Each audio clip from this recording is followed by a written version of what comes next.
여호수아서 말씀을 설교하고 또 연구하다 보면 그 여호수아서 말씀을 통하여 우리들에게 매우 중요한 영적인 원리 하나를 깨닫게 됩니다.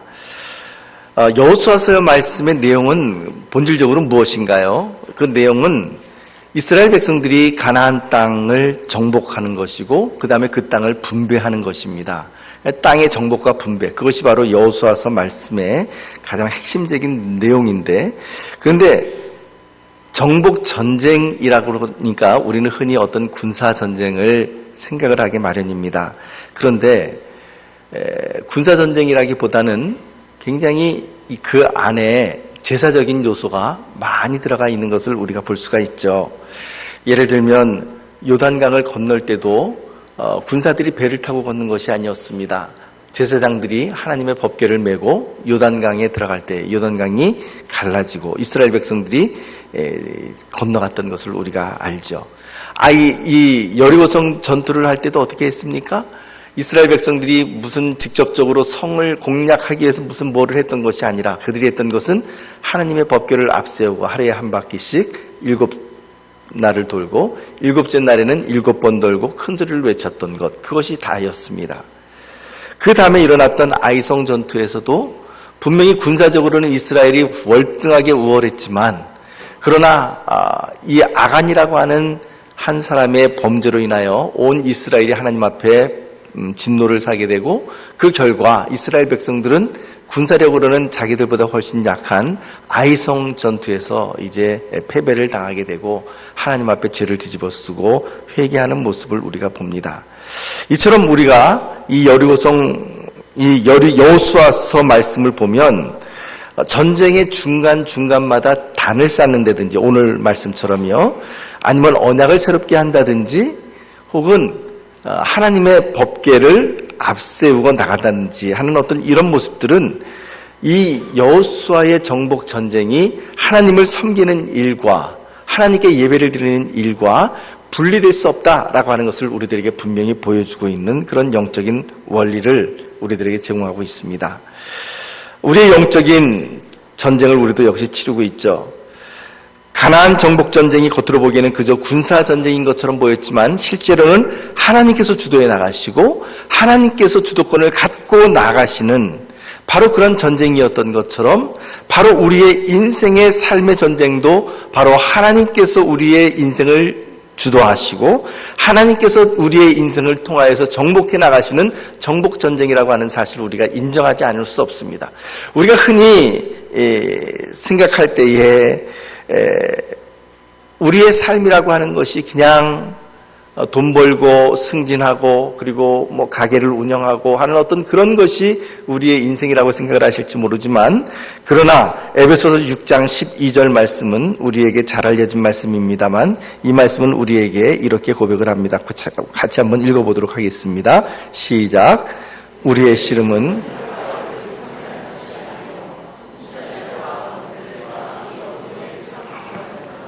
하늘에 있는 악의 영들을 상대함이라.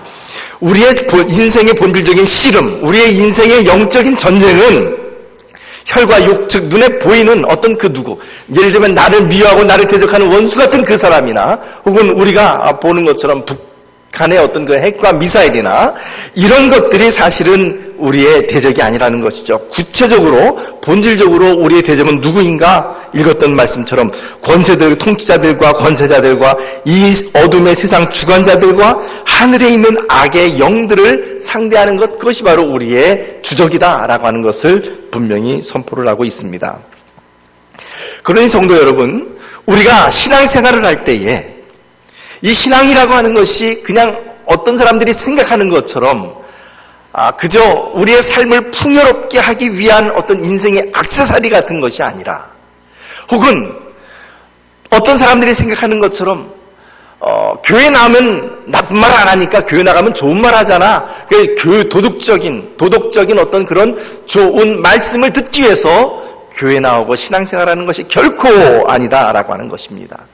오히려 우리의 인생의 본질은 돈을 벌고 승진하고 그 다음에 사회생활하고 내 자녀를 양육하고 하는 그것들이 우리 인생의 본질이라기보다는 우리 인생의 본질은 하나님과 함께 동행하며 하나님과 더불어서 이 영적인 전쟁을 잘 수행해 나가는 것, 그것이 바로 우리 인생의 본질이라고 성경이 우리들에게 보여주고 있습니다.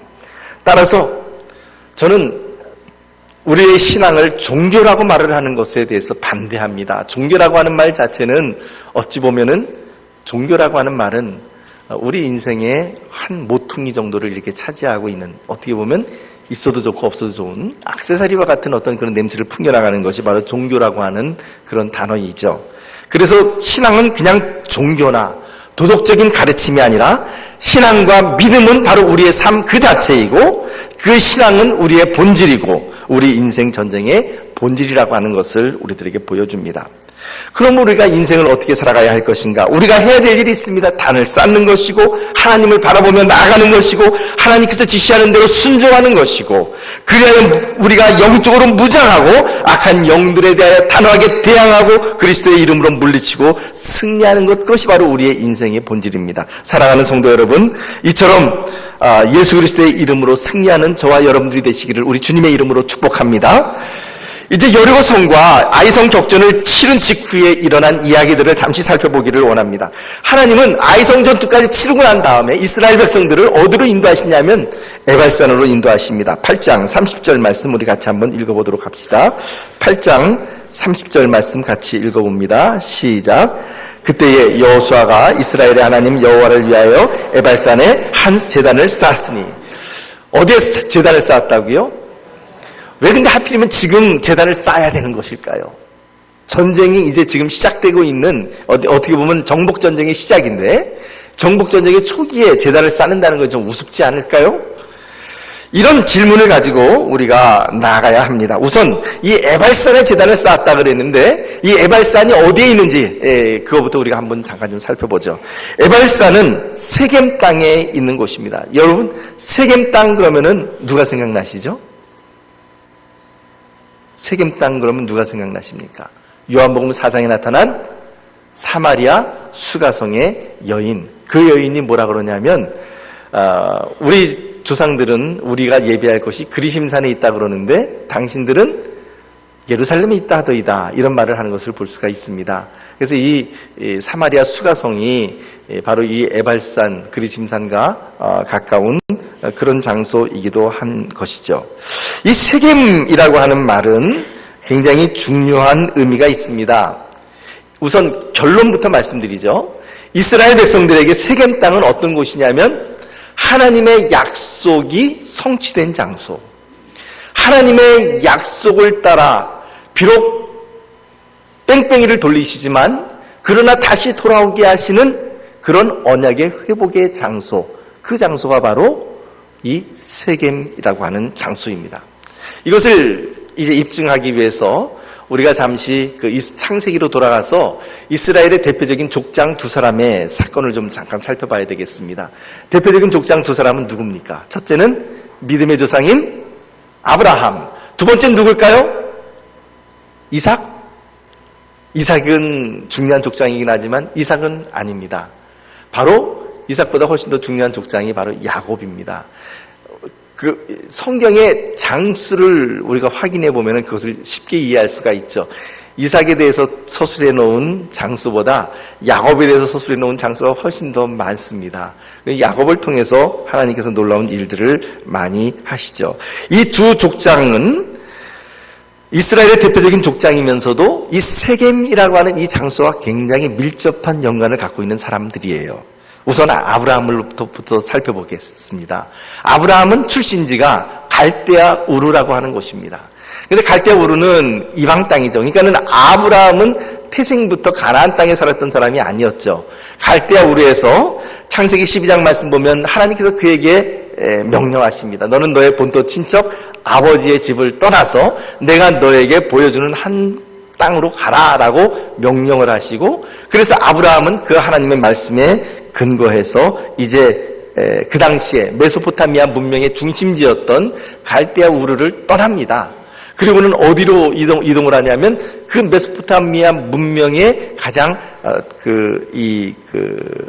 접경지대, 그러니까는 그 변두리인 하란까지 와서 거기에서 수년을 머물게 되죠. 그의 아버지 데라가 죽기까지 그 하란 땅에서 머뭅니다. 그리고는 하나님께서 다시 아브라함을 재촉하셔서 다시 그에게 나타나시고 그를 권고하셔서 이제 그가 가나안 땅으로 들어오게 되죠. 그것이 바로 창세기 12장 5절 말씀에 이렇게 등장을 합니다. 창세기 12장 5절 말씀 같이 읽어봅시다. 시작. 아브라함이 그의 아내 사레와 조카 롯과 하란에서 모은 모든 소유와 얻은 사람들을 이끌고 가나안 땅으로 가려고 떠나서 마침내 가나안 땅에 들어갔더라. 자, 마침내 가나안 땅에 들어갔더라라고 하는 이 선포가 어디서 일어났을까요? 실력은 없어도 우리는 눈치는 뻔합니다. 지금 목사님이 지금 얘기하고 있는 장소가 어디입니까? 세겜. 그러니까 당연히 세겜이라고 하는 것을 여러분들께서 눈치를 채실 거예요. 마침내 가나안 땅에 들어갔더라라고 하는 말이 나오는 것이 바로 세겜입니다. 세겜에 이르러서 이제 아브라함이 제단을 쌓고 하나님께 제사를 드리게 되는 것입니다.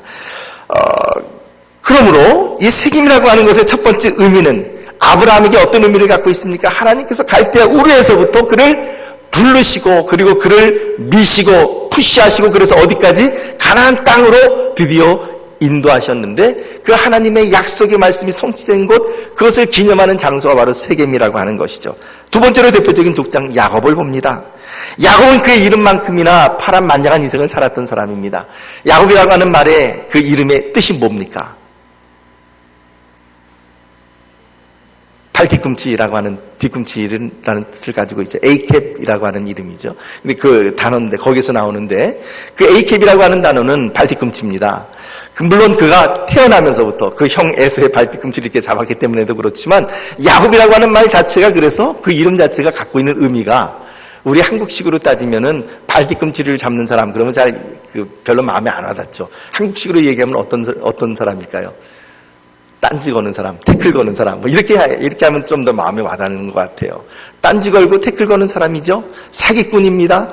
그래서 그는 속임수로 형 에서의 장자권을 빼앗고 형의 분노로 말미암아 자기 목숨이 위태로워지니까 자기 목숨을 얻기 위해서 살리기 위해서 아버지의 집을 떠납니다. 그리고는 멀고 먼 밧단 아람에 있는 외삼촌 라반의 집을 향하여 출발합니다.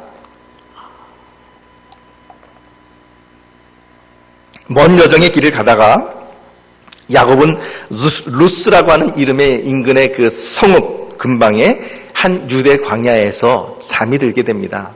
별은 총총 떠 있고 유다의 그 유대 광야의 밤추위가 대단한데 그 밤추위에 오돌오돌 떨면서 그는 돌베개를 하고 잠이 들죠. 거기에서 그가 꿈을 꿉니다. 어떤 꿈을 꿉니까? 그렇죠. 사닥다리가 하늘에서 땅에 이어져 있고 천사가 그 위에 오르락 내리락 하는 꿈을 꾸게 되죠. 그리고는 하나님께서 그에게 이런 약속을 주십니다. 창세기 28장 13절에서 15절 말씀 같이 한번 읽어봅시다. 시작. 또 본즉 여호와께서 그 위에 서서 이르시되 나는 여호와니 너의 조부 아브라함의 하나님이요 이삭의 하나님이라.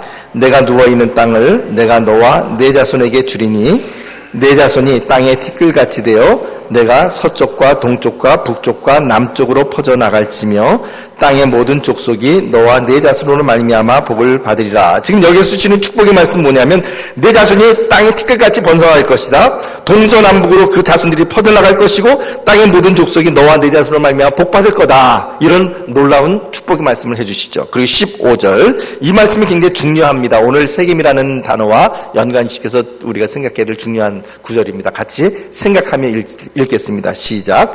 내가 너와 함께 있어 내가 어디로 가든지 너를 지키며 너를 이끌어 이 땅으로 돌아오게 할지라. 내가 내게 허락한 것을 다 이루기까지 너를 떠나지 아니하리라 하신지라. 하나님께서 그 다음 약속하신 건 뭡니까? 어디로 가든지 내가 너와 함께 하겠다. 너를 이끌어 이 땅으로 다시 되돌아오게 하겠다.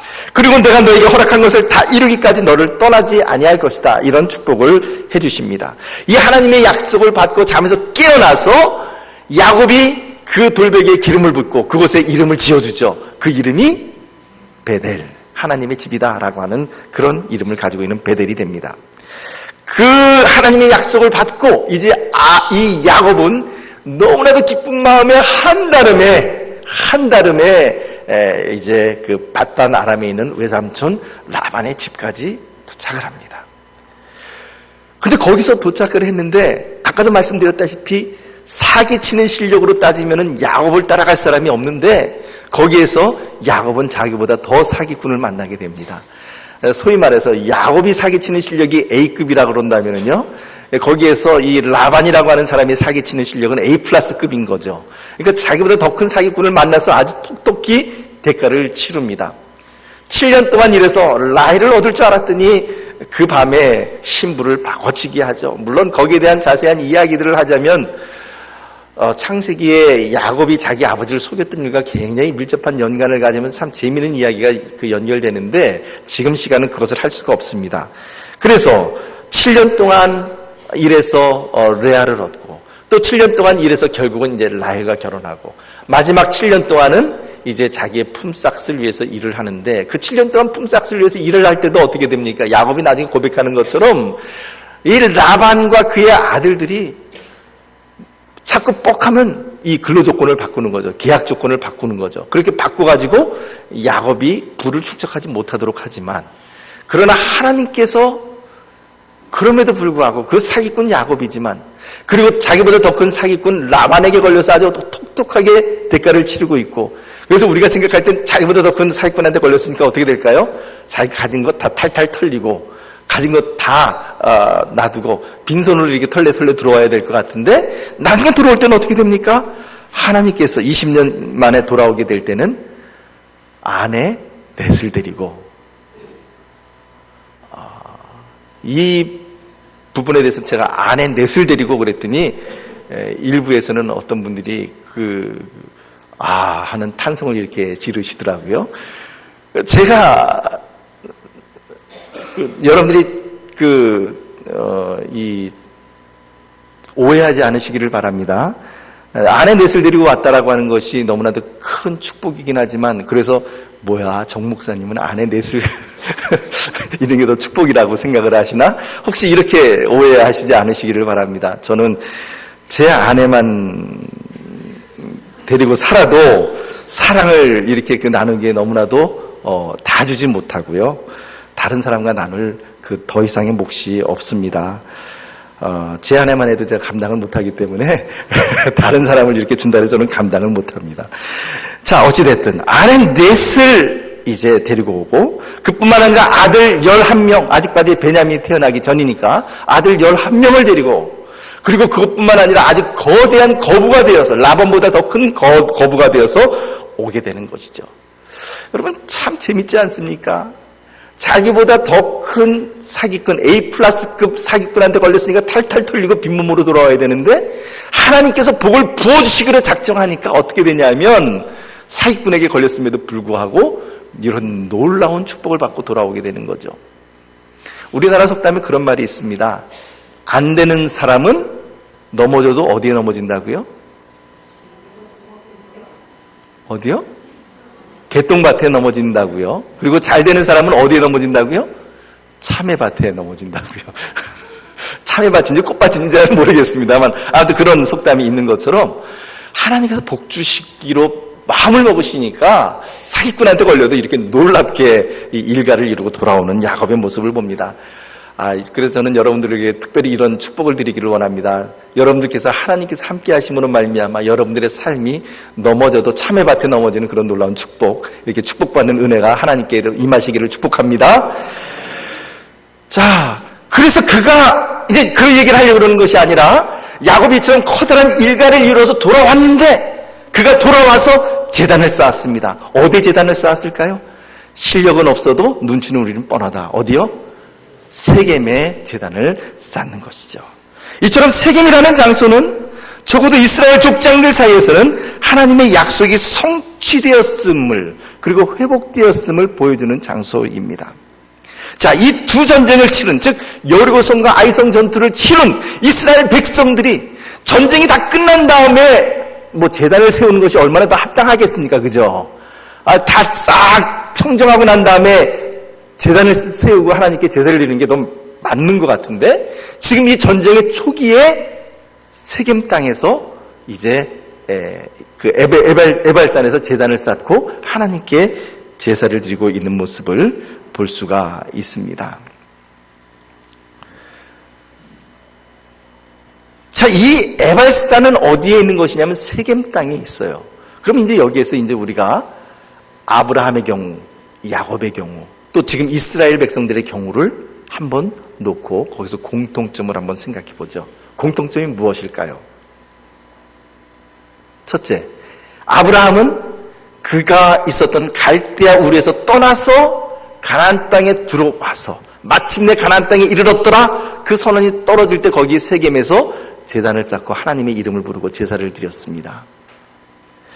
하나님께서 그에게 어떤 약속을 주셨죠? 내가 너에게 보여주는 한 땅으로 가라 라고 말씀하셨고, 그 약속이 성취되었음을 비로소 보여주는 그런 행위였습니다. 야곱의 경우는 어떻습니까? 야곱에게 하나님께서 어떤 약속을 주셨죠? 아까 우리가 베델 이야기를 했는데 그 베델에서 어떤 약속을 해주셨습니까? 너의 자손들이 불어날 것이다. 동서남북으로 퍼져나갈 것이고 모든 땅의 모든 족속이 네 자손으로 말미암아 복을 받을 것이다. 그리고 뭐라고 했습니까? 내가 어디로 가든지 내가 너와 함께 있어 내가 너를 반드시 이 땅으로 돌아오게 할 것이다. 자, 그러니 야곱이 지금 밧단-아람으로 갔다가 돌아왔을 때에 세겜에서 제단을 쌓고 하나님께 제사를 드렸습니다. 어떤 공통점이 있을까요? 하나님의 약속이 성취되었다라고 하는 것이죠. 지금 이스라엘 백성들은 그 왜 이 세겜 땅에서 제단을 쌓고 있는 것일까요? 창세기의 말씀 보니까 하나님께서 아브라함에게 어떤 약속을 해주십니까? 너의 자손들이 땅의 티끌같이 불어나겠지만 그러나 내 자손이 이방 땅에서 계기되어 거기에서 400년간 노예살이를 하고 곤고함을 겪고 그 이후에 다시 그들이 이 땅에 돌아오게 될 것이다 라고 하는 약속을 아브라함에게 해주시죠. 지금 이스라엘 백성들은 어떻습니까? 실제로 430년간 애굽 땅에서 노예살이를 하고 그리고 홍해를 가르고 그리고 광야에서 40년간 이제 또한 이 방랑 생활을 하다가 이제 비로소 가나안 땅에 들어온 거예요. 가나안 땅에 들어와서 여리고성을 정복하고 아이성을 정복하고 그 다음에 막바라 한 일이 어디예요? 세겜 땅에 제단을 쌓았어요. 뭐죠? 이 세 사건의 공통점이 뭡니까? 다 하나님의 약속이 성취되었다라고 하는 것입니다. 사랑하는 성도 여러분, 하나님의 말씀은 1.1획도 떨어지는 것이 없이 반드시 성취될 줄로 믿습니다. 여러분들에게 약속해 주신 하나님의 말씀이 이루어질 줄 믿습니다. 그것이 바로 세겜 땅이 우리에게 보여주고 있는 의미라고 하는 것이죠. 자, 그러면 세겜 땅에서 도대체 어떤 일이 일어났는가? 에발산은 도대체 어떤 의미가 있는 것인가? 신명기 11장 29절 말씀을 우리 함께 읽어보도록 합시다. 신명기 11장 29절 말씀 같이 읽어봅니다. 시작.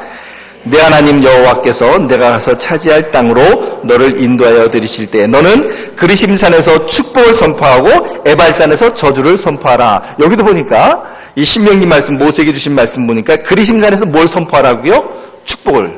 에발산에서는 저주를 선포하라.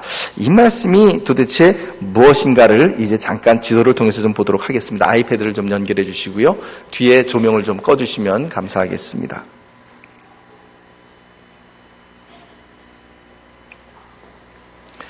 예.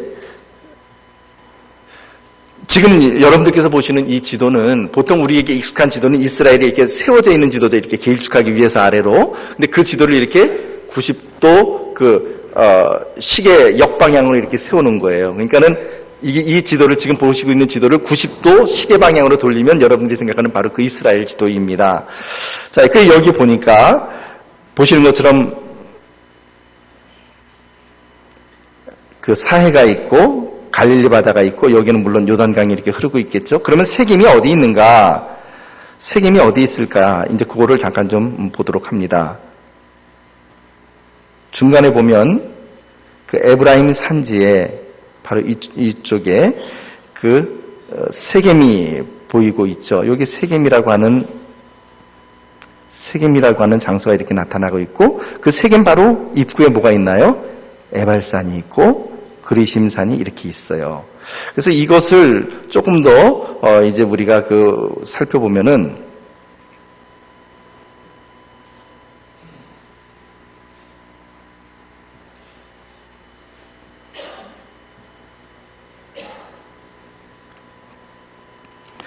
요 장면은 아까 말씀드린 것처럼 여기에 이제 세겜이 있고, 그 다음에 세겜이 여기 있고, 에발산, 그리심산이 있다라고 하는 것이고요.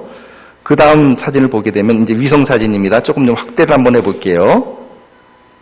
이렇게 보니까 나블루스라고 하는 장소가 나타나죠. 이 나블루스라고 하는 곳은 현대의 지명이에요. 여기는 지금은 이제 팔레스타인 사람들이 살고 있는데, 이 나블루스라고 하는 것이 성경적인 지명이 바로 세겜이라고 하는 곳입니다. 세겜이라고 하는 것에는 동사로 쓰게 되면은 아침에 일찍 일어나라라고 하는 뜻이 있고, 명사로 쓰게 되면 양 어깨라고 하는 뜻을 가지고 있는데, 재미있게도 이 세겜이라고 하는 곳에 산이 그리심산이 있고, 그죠? 그리심산이 있고 에발산이 있어서 꼭 양쪽 어깨처럼 이렇게 그 세겜을 둘러싸고 있는 모습을 볼 수가 있습니다. 그래서 이 지도를 보니까 이 세겜이라고 하는 곳은 그리심산과 에발산으로 말미암아 이렇게 둘러싸여 있는 어떤 분지 같은 곳이다라고 하는 것을 우리가 볼 수가 있습니다. 자, 아까 우리가 보니까 모세가 이렇게 우리가 아까 읽었던 신명기 말씀을 보니까 뭐라고 이야기를 합니까? 신명기 11장 29절 말씀 보니까 너가 이제 하나님께서 너를 인도하여 드실 땅에 들어갔을 때 너는 그리심산에서는 축복을 선포하고, 그 다음에 에발산에서는 저주를 선포해라 라고 이야기를 합니다.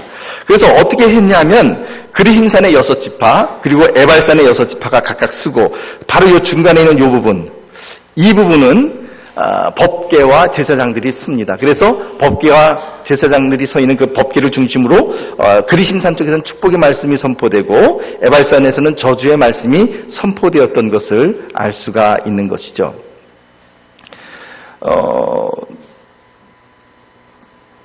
다른 사진을 보면 한 가지 더 이제 봐야 될 게 있죠.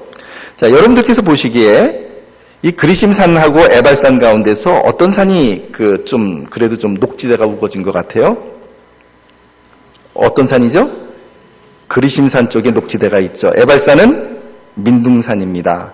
그래서 어떻게 보면 이런 것도 숲이 이렇게 녹음이 좀 우거져 있는 그리심산에서 축복의 말씀을 선포했다는 것이 조금 좀 이해가 되기도 합니다만, 이것을 이제 다른 위성 사진으로 보면 그 화면 아랫단에 나와 있는 그래도 그 나무가 좀 우거져 있는 여긴 무슨 산이겠어요? 당연히 그리심산. 그 건너편에 있는 이 산들은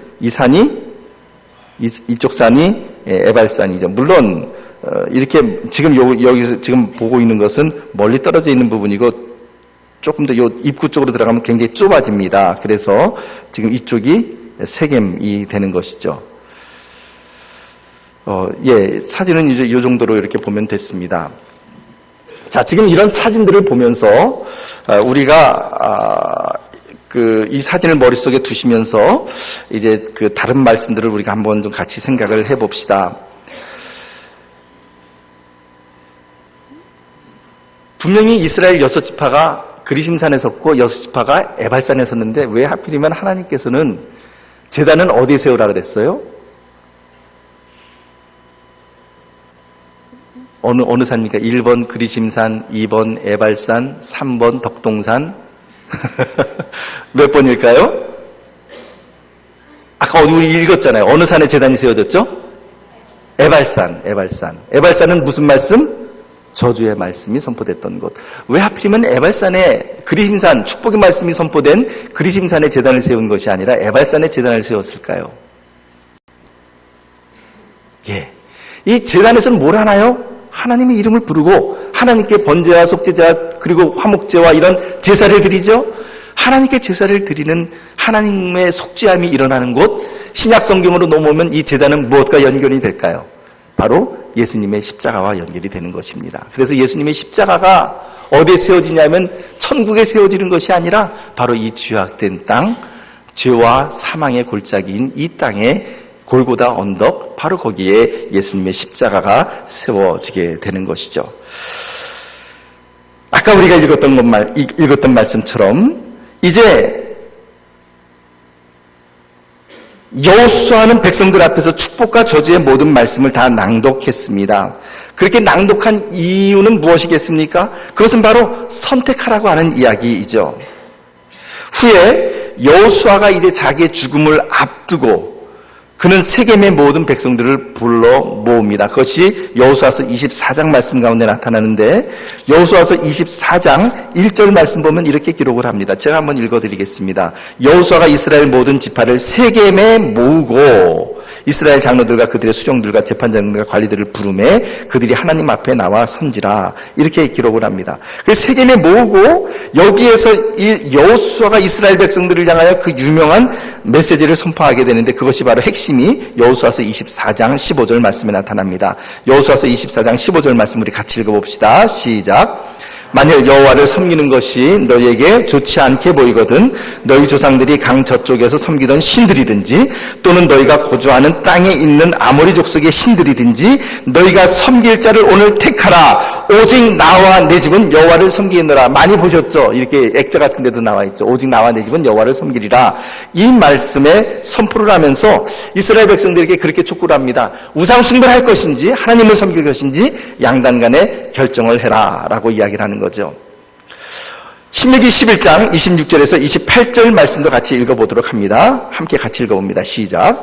내가 오늘 복과 저주를 너희 앞에 두나니 너희가 만일 내가 오늘 너희에게 명하는 너희 하나님 여호와의 명령을 들으면 복이 될 것이요 너희가 만일 내가 오늘 너희에게 명령하는 도에서 돌이켜 떠나 너희의 하나님 여호와의 명령을 듣지 아니하고 본래 알지 못하던 다른 신들을 따르면 저주를 받으리라. 하나님께서 이 신명기 말씀에 뭐라고 이야기를 하냐면 오늘 내가 복과 저주를 너희 앞에 둔다. 내가 오늘 너희에게 명령하는 이 하나님의 말씀을 듣고 순종하면 그것이 어떻게 된다고요? 복이 될 것이고 그것이 너희가 그 명령하는 도에서 돌이켜 떠나 하나님의 명령에 불순종하고 하나님의 말씀대로 살지 아니하고 우상 숭배를 하게 되면 어떻게 된다고요? 그것이 바로 너희들에게 저주가 될 것이다. 실제로 신명기 28장 말씀 보면 우리는 그 말씀 너무나도 잘 알죠. 여러분들이 복장이라고 하는 거 너희가 성읍에서도 복을 받고 성 바깥에서도 복을 받고 들어가도 복을 받고 나가도 복을 받고 너희의 떡반죽 그릇이 복을 받고 너희의 자녀들이 복을 받고 내 새끼와 우양의 새끼들이 복을 받고 뭐 이런 복에 대한 이야기들이 쭉 나옵니다. 그런데 신명기 28장 하반절 쪽으로 가게 되면 뭐라고 나와 있습니까? 그러나 만일 너희가 하나님의 말씀에서 떠나서 그 말씀대로 이 말씀대로 순종하지 아니하면 이 축복의 말씀이 너희에게 오히려 저주의 말씀이 되어서 너희가 똑같아요. 너희가 들어가도 저주를 받고 나가도 저주를 받고 너희의 떡반죽 그릇이 저주를 받고 너희의 자녀들이 저주를 받고 너희의 새끼와 우양의 새끼들이 저주를 받고 똑같은 말씀이 복이 아니라 저주의 말씀으로 변화되는 것을 볼 수가 있습니다.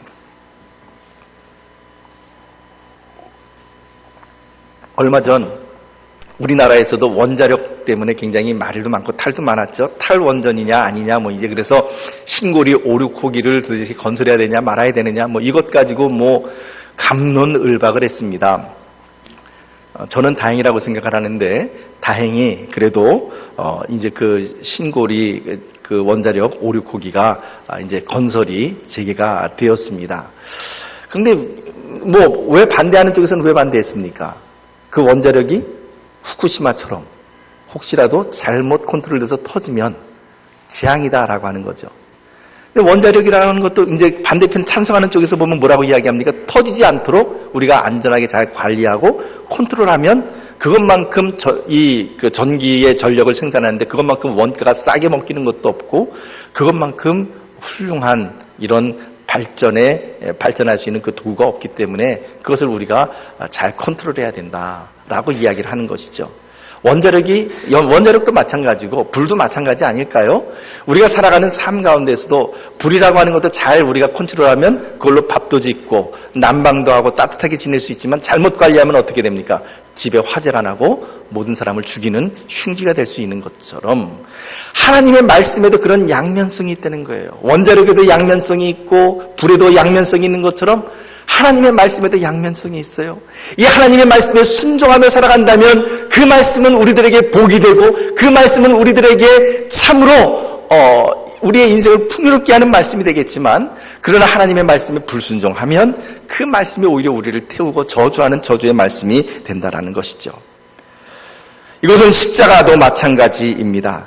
갈보리 언덕 위에 주님의 십자가 옆에 다른 두 개의 십자가가 서 있었습니다. 하나는 구원받은 강도요, 또 하나는 구원받지 못한 강도였습니다. 둘 다 강도였고 둘 다 십자가에 매달렸지만 한쪽은 구원이 임하는 축복의 자리, 주님께서 말씀하시기를 내가 오늘 나와 함께 낙원에 거하리라 축복해 주시는 그런 자리였고, 또 한 자리는 끝까지 예수님을 거부하고 저주하고 그래 결국은 멸망의 자리로 나아갈 수밖에 없었던 강도의 저주의 자리였습니다. 이것은 예수님의 심판대 앞에서도 그럴 것입니다. 인자가 그 영광으로 재림하실 때 마태복음 25장 말씀에 의하면 인자의 오른편에는 양과 같은 성도들이, 왼쪽에는 염소 같은 사람들을 두고 양은 영생에 염소는 영벌에 처해질 것이다 라고 그렇게 기록을 하고 있습니다. 예수님의 십자가와 예수님의 심판대가 바로 기준점이 되는 것이죠. 말씀을 맺습니다.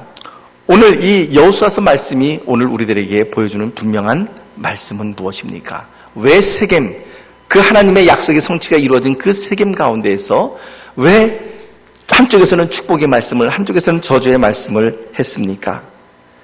그것은 이스라엘 백성들에게 축복의 말씀을 선택하라고 하는 하나님의 놀라운 사랑의 표시인 것이죠.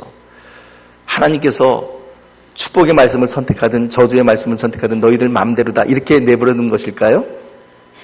여러분은 자녀를 키우잖아요. 자녀들을 키울 때 화가 나면 뭐라 그래요? 네가 집을 나가서 살든 말든지 네 마음대로 해라 그러죠. 집 나가라는 얘기인가요? 그건 아니잖아요. 너 공부하든지 말든지 네 마음대로 해, 이런 공부하지 말라는 얘기인가요? 공부하라는 얘기죠. 마찬가지예요. 지금 이 축복과 저주의 말씀도 하나님께서 지금 양쪽에서 선포하고 있는 이 얘기는 무엇이냐 하면, 우리들에게 너희가 축복의 말씀을 선택해라, 하나님의 말씀에 적극적으로 순종하며 살아가라, 이 말씀을 하고 있는 것이지, 너희가 저주의 말씀을 선택하면 네 마음대로 살아라, 이런 말씀하는 것이 아니다라고 하는 것이죠. 우리는 늘 선택을 하며 살아갑니다. 오늘 저녁에도 여러분들은 선택을 하시겠죠? 김치찌개를 먹을 것인지 된장찌개를 먹을 것인지. 짜장면집에 가면 늘 고민하죠? 짜장면을 먹을 것인지 짬뽕을 먹을 것인지, 짬짜면을 먹자, 이제 이렇게 되죠. 그래서, 우리는 그런 자그마한 일로부터 시작해서 모든 일들에 우리는 선택을 합니다. 그러나 더 커다란 선택의 문제가 나와 있습니다. 고린도후서 4장 17절에서 18절 말씀입니다. 우리 한번 같이 읽어봅시다. 고린도후서 4장 17절에서 18절 말씀 시작. 우리가 잠시 받는 환난에 경한 것이 지극히 크고 영원한 영광에 중한 것을 우리에게 이루게 함이니, 우리가 주목하는 것은 보이는 것이 아니요 보이지 않는 것이니, 보이는 것은 잠깐이요 보이지 않는 것은 영원함이라. 주님께서는 우리들에게 말씀하십니다. 너희의 눈에 보이는 것들을 선택해야 될지 보이지 않는 것들을 선택해야 될지 너희가 선택해야 되는데, 나는 너희가 어떤 것을 선택하길 바란다고요? 보이지 않는 것, 천국과 하나님과 예수 그리스도와 영생과 이런 믿음과 이런 보이지 않는 것들에 너희가 집중할 수 있게 되기를 바란다라고 말씀을 합니다. 왜냐하면 보이지 않는 것은 영원하지만 보이는 것은, 재물은 잠깐입니다. 오늘 있다가 하나님께서 부시면은 내일 날아가는 것이 재물입니다. 우리의 건강도 마찬가지죠. 오늘 건강하다가 제가 허리를 이렇게 다쳐서 이렇게 다리가 저리고 있을 줄은 누가 생각이나 했겠습니까? 하나님께서 이렇게 치시면은 그것도 날아가 버리게 되는 것입니다. 사랑하는 성도 여러분, 보이지 않는 것에 보이는 것, 잠시 잠깐에 보이는 것 때문에 보이지 않는 영원한 것을 우리가 놓쳐서는 안 될 것입니다. 오늘 주님께서 우리에게 주시는 말씀 무엇입니까? 영혼을 선택해라, 보이지 않는 것을 선택해라, 하나님 말씀 가운데 축복의 자리에 너희가 들어가라. 사랑하는 성도 여러분, 저는 저와 여러분들이 이와 같이 하나님의 축복의 자리에 들어가는 귀한 주의 백성들 되시기를 예수님의 이름으로 축복합니다. 기도하겠습니다.